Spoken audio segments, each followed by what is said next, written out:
Good evening, beautiful contradiction. Yeah, you, the one who smiles soft so nobody gets scared, and carries a stare that could erase a whole future in one blink if you ever stopped holding back. Let's talk about that. Your smile shows mercy. Your stare shows pure obliteration. You know why that hits so hard? Because it's not just a cool line.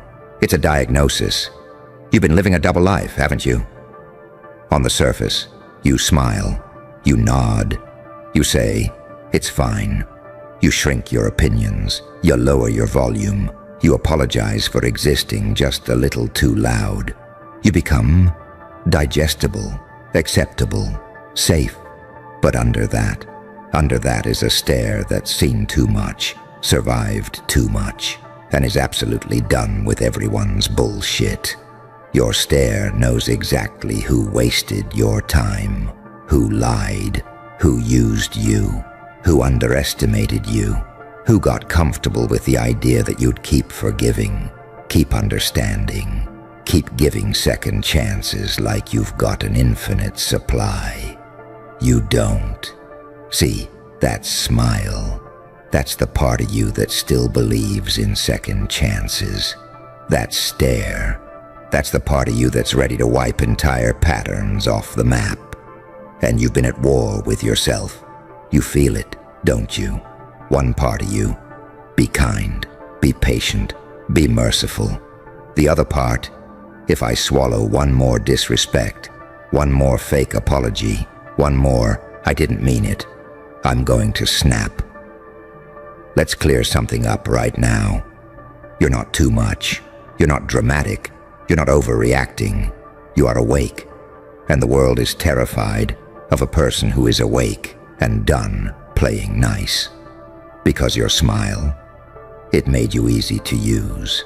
Your stare, that's the alarm clock. That's the eviction notice. That's the moment you stop being a background character in your own story and become the one who rewrites the script with permanent ink. You've spent years being merciful to people who wouldn't even give you the bare minimum of respect.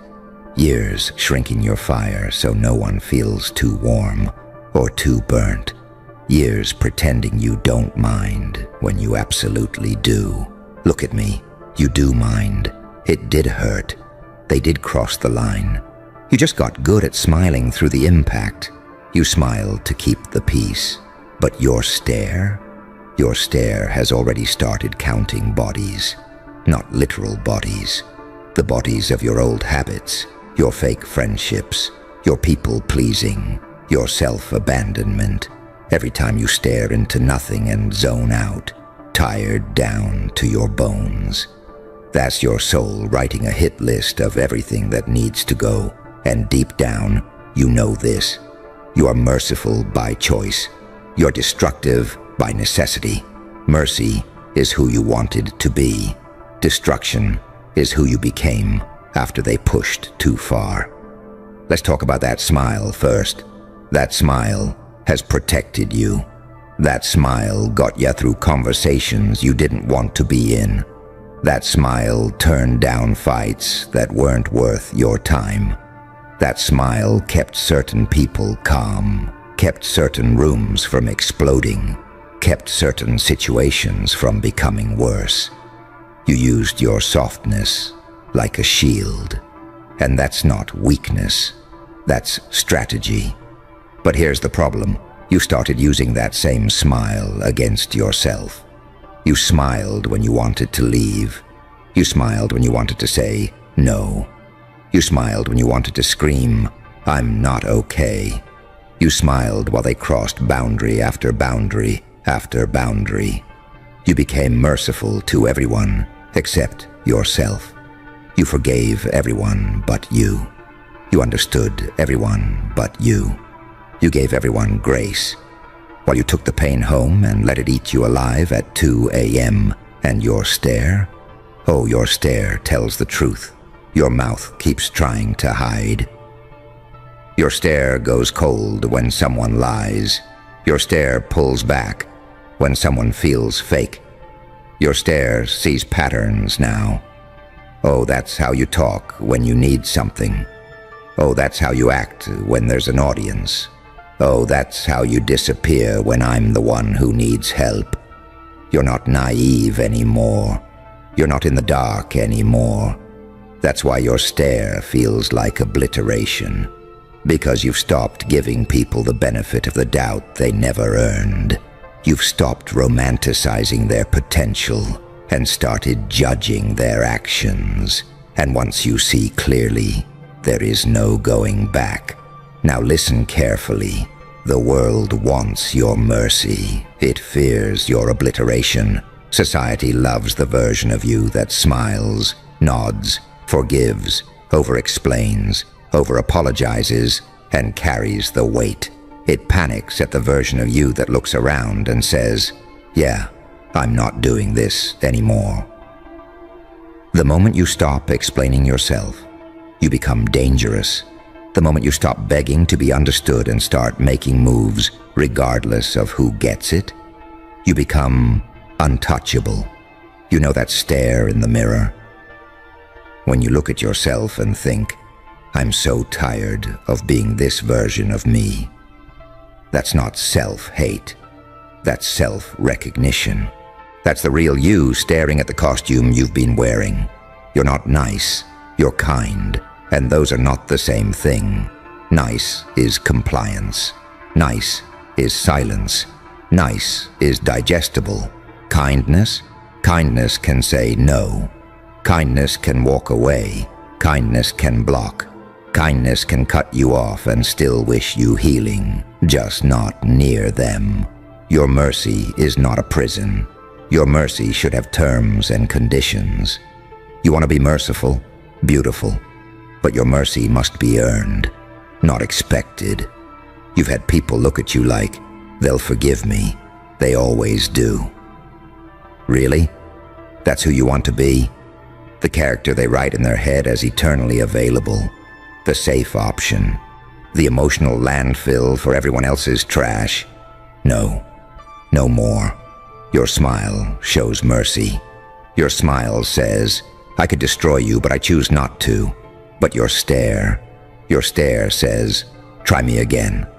Run that pattern again. Lie to my face one more time and watch what disappears." Because here's what they don't understand. When you finally snap, you don't throw a tantrum, you don't shout, you don't throw things. You go silent, you go distant, you go cold. You start deleting contacts, chats, photos, shared plans, future fantasies. You don't announce it, you just vanish, and they call you heartless. But where was that energy when you were bleeding out slowly, right in front of them, smiling so they wouldn't feel guilty? Listen, that ruthless side of you, that cold, surgical, "I'm done" energy, that's not evil. That's self-respect, finally getting a turn at the wheel. You're not here just to be merciful. You are here to be selective. Mercy without boundaries is self-destruction in slow motion. You've been patient with people who knew exactly what they were doing. You've been understanding towards people who calculated every move. You've forgiven patterns, not just mistakes, and your soul is tired. That tiredness, that's the Joker in you laughing quietly, going, "Look at them. They took your kindness as weakness. They thought your smile meant you were harmless. They forgot you were choosing not to unleash what's behind your eyes." Here's the truth nobody told you as a kid. You are allowed to be terrifying, not violent, not abusive, not cruel. Terrifying in your standards, terrifying in your boundaries, terrifying in your refusal to settle for half love, half truths, half effort. Your stare should make people rethink how they behave around you. Not because you're unpredictable, but because you're finally consistent. If they lie, they lose access. If they disrespect you, they lose access. If they make you feel small, crazy, needy, guilty for having needs at all, they lose access. That's pure obliteration. not burning people alive, burning the bridge they keep crossing to drain you. You've done the whole merciful thing. You've tried being endlessly forgiving. Where did that get you? Crying alone, feeling empty, feeling like you're the problem anytime you dare to want more. Let me tell you something viciously honest. You're not hard to love. You're hard to exploit. And that's why certain people fell off when you started waking up. You still feel guilty, don't you? For walking away, for not texting back, for no longer being as available, for being different, sharper, colder. That guilt, that's the residue of your old programming. That's the voice of your past self, still trying to keep everyone comfortable. Let it fade. Your life is not a charity for people who refuse to change. Your heart is not a rehab center for grown adults who like being toxic. Your time is not a budget item for people who only show up when it benefits them. You think the Joker cares if they think he's too much? No. Too much for who? For people who do the bare minimum? For people who ghost responsibility but cling to you when they're lonely? Let them go. Your smile will always be there. You're merciful by nature. It's in you to understand, to empathize, to feel deeply. Beautiful. Keep that. But now your mercy needs a security system. Your stare is that security system.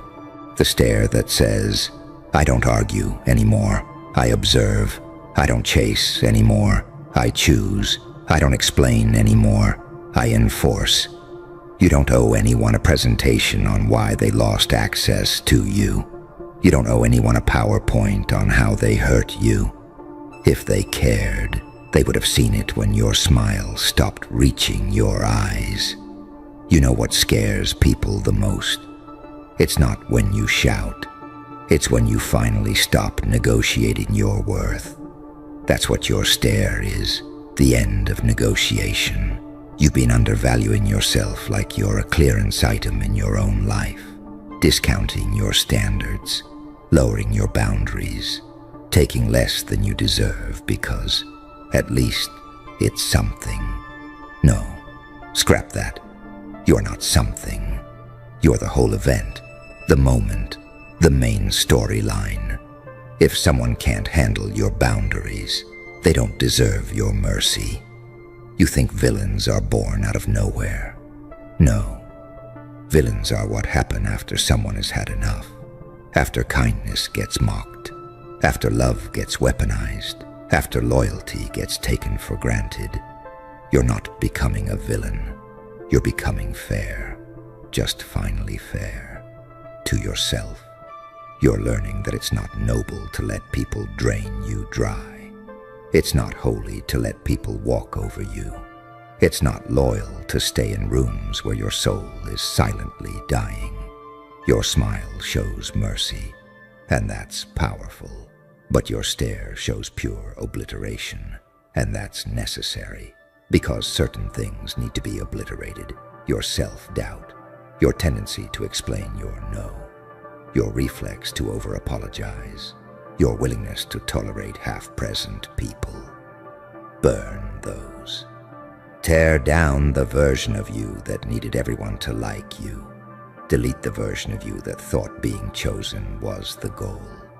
Replace it with the version of you that chooses yourself first and doesn't flinch. You spend so long being afraid of being the bad guy. Let me give you a secret. In someone else's story, you already are. You set a boundary. You're the bad guy. You say no. You're the bad guy. You stop responding to disrespect. You're the bad guy. So if you're going to be painted as the villain anyway, at least be the one who saves you. Let them talk. Let them twist it. Let them call you selfish, cold, distant, changed. You did change. You upgraded. Your smile will never lose its mercy. It's just not free anymore. Your forgiveness will never lose its value. It just has stricter terms now. and your stare. That's the contract. That's the line in the sand. That's the warning label stamped across your soul. I am kind, not stupid. I am forgiving, not blind. I am loving, not disposable. People should feel blessed, not entitled to stand next to you. So from now on, when you smile, let it be real. Let it be yours. Not forced, not fake, not a bandage over someone else's damage. And when your stare goes cold, don't apologize. That's your soul doing quality control. You don't owe the world a soft version of you that is slowly killing the real one. Your smile shows mercy. Your stare shows pure obliteration. Use both, strategically, relentlessly, unapologetically. You walk into a room and you still default to that polite little half smile, like you're checking in. Is everybody comfortable with me existing right now? And behind your eyes, that's where the real story is playing. You clock everything.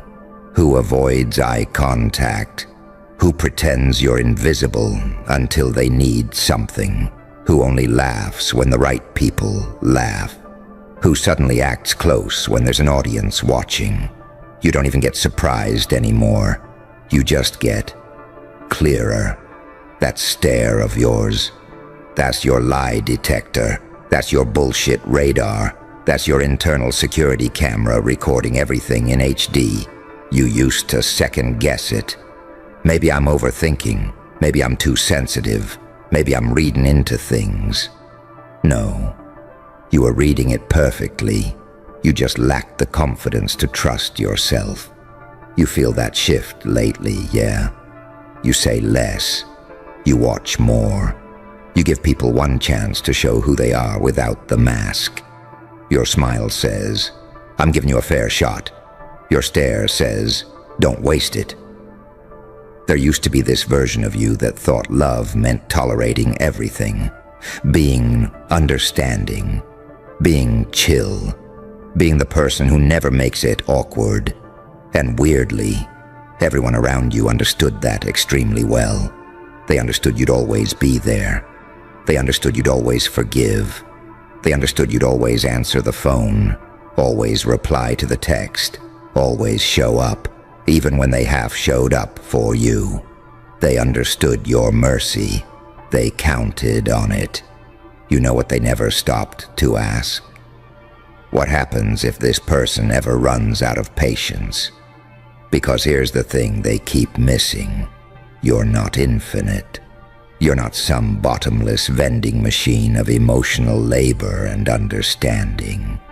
You're a person with limits, and those limits are starting to solidify behind your eyes. You've started having those quiet moments with yourself, right? When you're lying there, phone on your chest, screen black, that chorus in your head turning up like, I'm tired of explaining myself. I'm tired of begging for the bare minimum. I'm tired of being scared to disappoint people who don't mind disappointing me. That's your villain arc humming in the background, waiting for full volume. You're scared of being cold. You're scared of being heartless. You're scared of being talked about. And at the exact same time, another part of you is like, if I keep living like this, I'm going to disappear from my own life. You feel that tension in your chest. It's not anxiety for nothing. It's your soul trying to break the sound barrier of your old life. You've got this heavy history of being the bigger person, right? You always take the high road. You always walk away. You always swallow it. The high road has turned into a lonely highway with no exits. You're not obligated to stay on it. That stare of yours when you finally stop sugarcoating, that's the turn signal. That's you drifting off that familiar, painful path and choosing something new, something that actually gives you air. Picture this for a second. You walk into a situation, any situation, family, friends, work, whatever. And instead of thinking, how do I make everyone comfortable? You think, do I even want to be here? Completely different game. Your smile becomes a choice, not a default. Your time becomes a privilege, not a guarantee. Your energy becomes a currency, not a donation box. You've had entire conversations where your mouth was saying, "It's okay," and your eyes were screaming, "You have no idea how close you are to losing access to me." That's the face of a person who has outgrown their old role. You're done being the emotional airbag for every crash someone else causes. You're starting to realize you can be warm and still walk away. You can be polite and still never come back. You can be compassionate and still close the door for good. There's this lie people tell. If you were really kind, you wouldn't cut anyone off. False. If you were really kind to yourself, you wouldn't keep letting people treat you like a backup plan, like an emotional side quest, like a service. You're not a help desk. You're not a 24/7 hotline. You're not a trial version of unconditional love. That stare that's forming, that unbothered, fully aware, quietly fed up stare, that is years of lessons solidified into one look. You used to chase clarity from people. Why'd you do that? What changed? Did I do something wrong? You're starting to realize silence is an answer. Inconsistency is an answer. Lukewarm effort is an answer. Your job isn't to drag meaning out of people. Your job is to believe what they already showed you. Every time your eyes harden for that split second and your smile disappears for a moment, that's your system logging data. Ah, you only show up when you need something. You only call when you're bored. You only hype me up when there's an audience. And after enough data, your stare flips that internal switch. All right, mercy revoked, access downgraded, energy rerouted back to self. That's pure obliteration, not fireworks, not screaming matches, not dramatic. Stop, freeze right there. This isn't a greeting, it's a perimeter breach. You feel that pressure in your chest? Good. That's the moment the room realizes you're not supposed to be this calm, while alarms are quietly screaming in the background. Because listen, really listen, they paid a dozen people to watch you. Not fans, not haters, professionals, analysts, observers, quiet types with credentials and cold coffee, and eyes trained to catch patterns other humans miss. They split shifts, compared notes, cross-checked timelines, ran you through different lenses, different theories, different psychological frameworks. They expected variance, noise, contradictions, and every single report came back identical.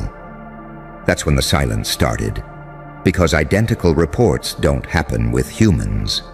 Humans are messy, humans leak tells, humans contradict themselves under pressure, humans crack, drift, spiral, overcorrect. Humans don't move like controlled paradoxes. Humans don't survive pain and come back sharper. But you did. And now they're staring at a stack of pages that all say the same thing in different fonts. Subject does not behave like expected. No emotional leakage detected. No ego spikes. No fear responses when provoked. No collapse under isolation. No pattern decay over time. That's not normal. That's terrifying. See, they weren't looking for proof you're dangerous. They were looking for proof you're human. And what messed them up isn't that you're aggressive or loud or chaotic. It's that you're quiet when you should be breaking. Calm when you should be begging. Focused when you should be frantic. Smiling internally while the pressure keeps rising. You confuse them because you carry both sides without spilling either.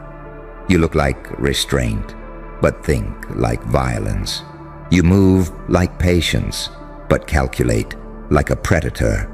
You speak softly, but every decision you make cuts clean. That's the duality they can't map. They tried labeling you light, too controlled, too disciplined, too principled. Then someone tried labeling you dark, too detached, too cold, too surgical. Both labels failed, because you're not choosing a side, you're integrating them. You learned something early, didn't you? Pain didn't make you loud. It didn't make you reckless. It didn't turn you into a screaming mess, desperate to be seen. Pain taught you efficiency. Pain taught you silence. Pain taught you timing. While other people break under observation, you sharpen. And that's why the reports matched. 12 different minds, 12 different angles, and they all reached the same uncomfortable conclusion. You don't react. You adapt.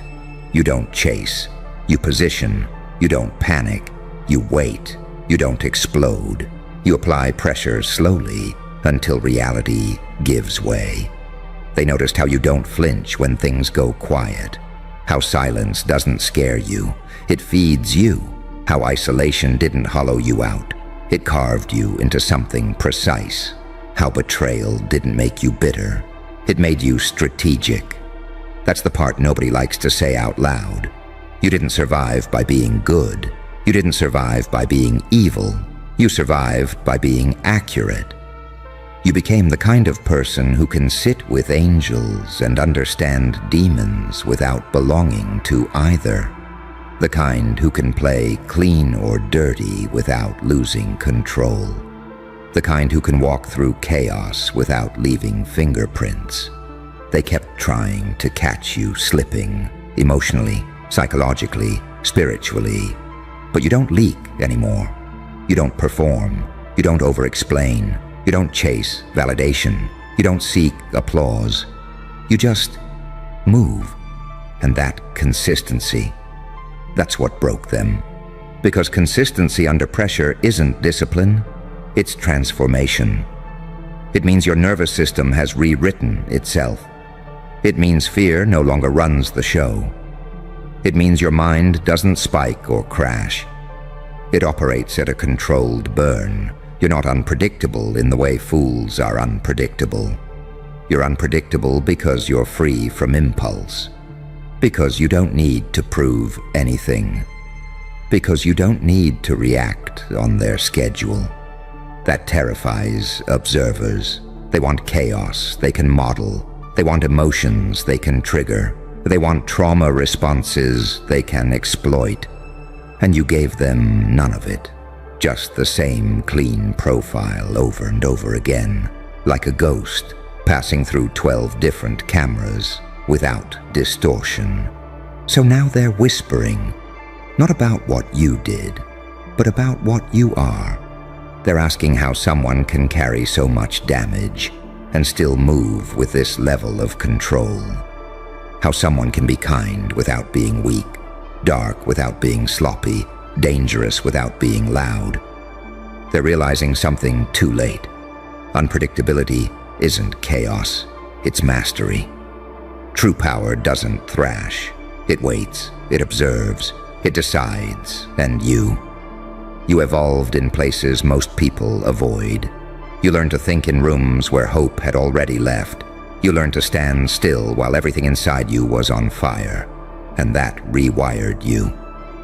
That's why every report matched. Because no matter who watches you, they see the same thing. A person who's already survived the worst-case scenario. A person who doesn't need outcomes to feel grounded. A person who can walk through uncertainty without losing identity. You don't scare them because you're violent. You scare them because you're stable. Stable after pain. Stable under scrutiny. Stable without approval. And stability at this level? That's not human behavior.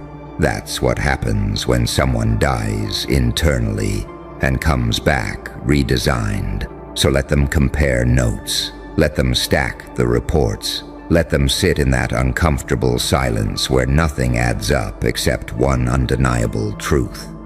You're not being watched anymore. You're being studied. And here's the part they won't put in the official summary. The part that gets whispered after hours, when the lights are low and the bravado is gone. They're starting to suspect you knew this would happen. Because nobody becomes this composed by accident. Nobody develops this level of internal silence without walking through something that should have erased them.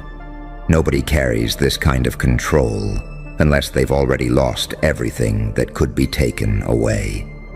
That's what unnerves them. You don't move like someone trying to win. You move like someone who already survived the loss. They noticed how your decisions don't spike emotionally, how you don't overcorrect when challenged, how praise doesn't inflate you and threats don't shrink you. You don't scramble when variables change. You adjust without drama, like it was already accounted for. That's not confidence. That's post-trauma clarity. You learned something brutal and sacred in the dark. Attachment is leverage. And you burned your own leverage away. You taught yourself to function without needing certainty, approval, or protection. You became operational in ambiguity. That's when they realized why the reports matched. Because no matter who watched you, different personalities, different biases, different expectations, you never gave them a hook. No emotional residue, no unresolved tells, no unconscious self-sabotage. You didn't need them to misunderstand you, and you didn't need them to get you right. You existed without asking to be interpreted. That's when monitoring turns into fear. They're trained to spot cracks, micro-expressions, stress leaks, defensive rhythms. But your system doesn't escalate. It absorbs. Pressure doesn't make you louder. It makes you clearer. Isolation doesn't make you lonely. It makes you sharper. Suspicion doesn't make you paranoid. It makes you patient. They tried provoking chaos. You gave them stillness. They tried baiting ego. You gave them restraint. They tried starving you of feedback. You kept moving anyway. And that's when the questions changed. Not what is this person doing, but what did this person become? Because you don't operate from hope anymore, or fear, or rage. You operate from something colder, cleaner, more dangerous, acceptance. You accepted the worst early. You made peace with loss before anyone else even sensed it coming. That rewired you. You're not driven by revenge. You're driven by alignment. You don't chase outcomes. You build inevitability. You don't need chaos to feel alive. You can sit in silence and let reality bend first. That's the paradox that messes with their heads. You're calm, but not soft. Detached, but not empty. Disciplined, but not obedient. Controlled, but not constrained. You can walk into light without pretending you're innocent. You can walk through darkness without becoming sloppy. You don't need masks because you integrated every version of yourself that tried to survive. That's why every report read the same. Because you don't fragment under observation. You don't become a different person depending on who's watching. You don't perform. You don't posture. You don't fracture. You are consistent because you are resolved. And resolved people are the hardest to manipulate. They're starting to understand that whatever broke you didn't leave you weaker. It removed the unnecessary parts. It stripped you down to function, to clarity, to something terrifyingly efficient. You don't rush timelines. You don't force outcomes. You don't need chaos to feel powerful. You let others reveal themselves while you remain unreadable. That's why they're uneasy now. Because unpredictability used to mean volatility. But with you, unpredictability means precision. You choose when to move, when to speak, when to disappear, when to apply pressure so quietly that by the time it's felt, it's already too late to react. They expected a crack. They got a mirror. They expected deviation. They got consistency under stress. They expected humanity. They found something refined by suffering and sharpened by restraint. And now they're stuck with the same conclusion, repeating in different words. Subject has outgrown reactive behavior. That's the line that keeps them awake. Because reactive people can be managed, triggered, contained, but someone who's already integrated their pain, someone who's comfortable being misunderstood, someone who doesn't need to prove anything, that kind of person doesn't break systems. They outlast them. So let them keep watching. Let them compare notes. Let them pay more people, add more angles, invent more theories. The outcome won't change. Because you're not operating from who you were. You're operating from who you became. When nothing worked, no one came. And you had to decide whether to disappear or evolve. And you chose evolution. That's why every report came back identical. Not because you're predictable, but because you're finished becoming. And that's the moment the room changes temperature. Because once they realize you're finished becoming, they also realize something far more dangerous. You're no longer improv reacting to life. You're executing from a settled core, no volatility, no scrambling, no identity crisis hiding under ambition.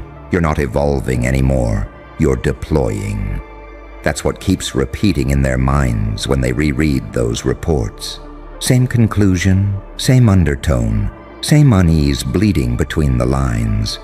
You don't behave like someone chasing relief. You behave like someone who already made peace with the worst and kept the upgrades. They can't find the fracture point because it's already healed. Most people still operate from an open wound. You don't. You scarred clean. And scar tissue doesn't bleed when pressed. It holds. They expected grief. You delivered composure. They expected rage. You delivered restraint. They expected collapse. You delivered calibration. That's when one of them quietly realizes the real threat isn't what you do. It's what you don't do anymore. You don't over-explain. You don't chase closure. You don't seek recognition for pain endured. You don't leak energy trying to convince the world you survived something. You move like someone who already internalized it. That kind of silence terrifies people who rely on noise to measure danger. They tried mapping your behavior to known archetypes: victim, survivor, anti-hero, villain, strategist, leader. None of it fit cleanly. You slip between categories without friction, without contradiction, without apology, because you carry both light and dark without being owned by either. You understand mercy because you've been merciless with yourself. You understand discipline because chaos once ruled you. You understand patience because impatience cost you everything. That's not philosophy, that's earned intelligence. You learned how to stand still internally, while circumstances tried to shove you into reaction. You learned that most people reveal themselves the moment pressure rises, while you disappear into clarity. That's why the observer stopped talking in certainties and started speaking in tones, lower, slower, more careful. Because tone shifts when authority senses something it can't dominate. They're realizing you don't escalate emotionally when challenged. You don't get louder when ignored. You don't rush when delayed. You don't panic when the room goes cold. You wait. And waiting, when paired with capability, is lethal. They can't rush you into mistakes. They can't starve you into desperation. They can't corner you into revealing intent. You don't broadcast goals. You position outcomes. You don't need momentum. You build inevitability. That's the part nobody wants to say out loud. You're not driven by hunger anymore. Hunger makes people sloppy. You're driven by alignment, by internal agreement, by knowing exactly what you'll tolerate and what you won't. Pain taught you boundaries better than any mentor ever could. So now they're stuck with a profile that refuses to degrade over time. No emotional decay, no pattern collapse, no instability under prolonged observation. You don't fatigue psychologically the way others do.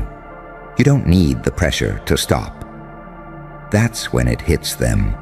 You didn't just survive surveillance, you used it. You adapted under watch.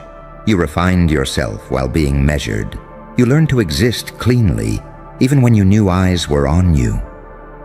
That's not paranoia, that's evolution under fire. You became someone who can operate with witnesses without becoming performative. Someone who can be misunderstood without trying to correct the record. Someone who can be doubted without flinching. You don't fight narratives, you outlast them. And here's the quietest, most unsettling truth threading through every identical report. You're no longer afraid of being alone with yourself. Most people crumble there. They need distraction, validation, noise, movement. You don't. You can sit in silence without unraveling. You can face your own thoughts without needing to escape. That's not strength people learn. It's strength people forge. You didn't become this by winning. You became this by enduring things that stripped illusion away, by losing comfort, by watching expectations die, by learning that the world doesn't owe clarity and deciding to generate your own. So now when they watch you, they're not monitoring a threat. They're witnessing a finished structure, stable, integrated, unreactive, mobile. And structures like that don't need to announce themselves. They don't shake, they don't beg, they don't rush. They apply pressure simply by existing. That's why the reports match. Because no matter who observes you, they see the same thing. Someone who no longer leaks fear into the environment. Someone whose presence doesn't spike, but settles the room. Someone whose unpredictability isn't chaos. It's choice. You're not unpredictable because you're unstable. You're unpredictable because you're free. Free from needing approval, free from needing reaction, free from needing permission to be exactly what pain shaped you into. And once someone reaches that point, once someone finishes becoming and starts moving with intention instead of desperation, monitoring stops being about control. It becomes about understanding what just walked out of the fire and why it didn't come back the same. And that's when the fear deepens, not sharp, not panicked, but slow and heavy, the kind that settles into the bones of people who thought they understood how the world categorizes threats. Because you don't announce yourself as one. You don't need disruption to feel powerful. You don't need chaos to validate your presence. You don't even need to win loudly. You move like someone who already accounted for loss, betrayal, delay, misinterpretation, and decided none of it gets to steer the wheel anymore. That's what they missed at first. They thought they were watching a person reacting to circumstances. They were wrong. They were watching someone testing reality for weaknesses, not aggressively, not emotionally, but patiently, like pressure finding cracks in stone. You stopped fighting the world the moment you understood it doesn't respond to force, it responds to inevitability, so you became inevitable. You learned that most people collapse because they still expect fairness, still expect timing to make sense, still expect pain to come with explanations. You burned those expectations early. You let disappointment finish its work. You let illusions die all the way instead of trying to resuscitate them. That's why you don't flinch anymore. They noticed how you don't over-celebrate wins. You You don't spiral after losses. You don't inflate yourself when things go right, or implode when things go quiet. You treat outcomes like data, not identity. That's not detachment. That's maturity forged under fire. And it's unsettling because it makes you hard to read, hard to predict, hard to corner emotionally. You don't broadcast hunger. You don't leak insecurity. You don't move with desperation disguised as ambition. You move with calibration. That's when one of them realizes the most uncomfortable truth of all. You're not waiting for permission to act. You're waiting for conditions to align. And when they do, you won't hesitate, because hesitation isn't part of your system anymore. You trained it out of yourself. Pain did that. Betrayal did that. Long stretches of silence where no one checked on you did that. Moments where you realized help wasn't coming, and something inside you either had to die or harden. You didn't harden into bitterness.